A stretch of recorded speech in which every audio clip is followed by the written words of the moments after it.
Chapitre 11. L'Esprit m'enleva, et me transporta à la porte orientale de la maison de l'Éternel, à celle qui regarde l'Orient. Et voici, à l'entrée de la porte, il y avait 25 hommes, et je vis au milieu d'eux Jaazania, fils d'Azur, et Pelatia, fils de Benaja, chef du peuple. Et l'Éternel me dit: Fils de l'homme, ce sont les hommes qui méditent l'iniquité, et qui donnent de mauvais conseils dans cette ville. Ils disent: ce n'est pas le moment. Bâtissons des maisons. La ville est la chaudière, et nous sommes la viande. C'est pourquoi prophétise contre eux, prophétise, fils de l'homme. Alors l'Esprit de l'Éternel tomba sur moi. Et il me dit: ainsi parle l'Éternel, vous parlez de la sorte, maison d'Israël. Et ce qui vous monte à la pensée, je le sais.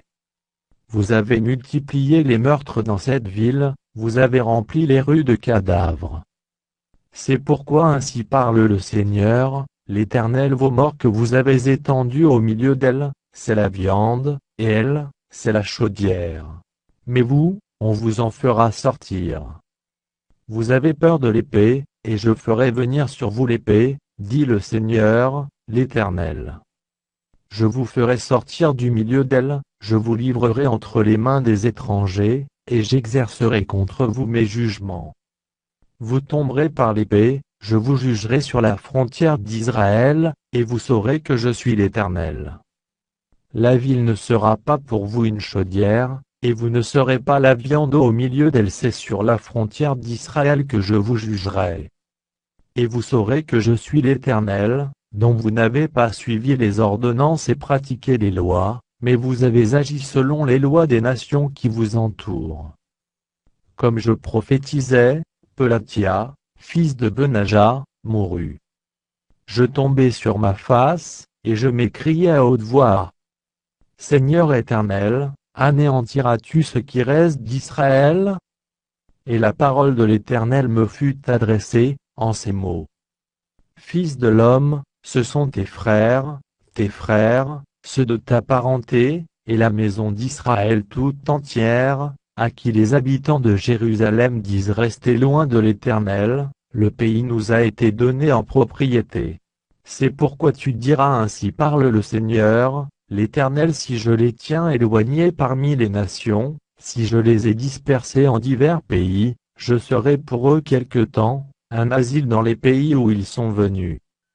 C'est pourquoi tu diras: ainsi parle le Seigneur, l'Éternel: je vous rassemblerai du milieu des peuples, je vous recueillerai des pays où vous êtes dispersés, et je vous donnerai la terre d'Israël.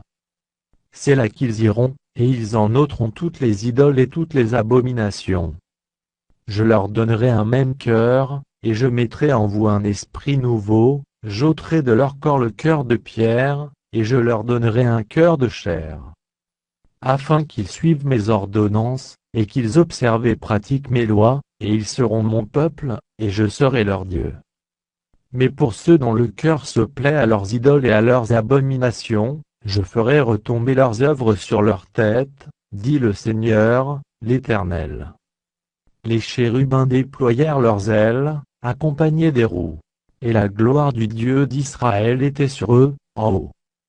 La gloire de l'Éternel s'éleva du milieu de la ville, et elle se plaça sur la montagne qui est à l'orient de la ville. L'Esprit m'enleva, et me transporta en Chaldée auprès des captifs, en vision par l'Esprit de Dieu, et la vision que j'avais eue disparut au-dessus de moi. Je dis aux captifs toutes les paroles de l'Éternel, qu'il m'avait révélées.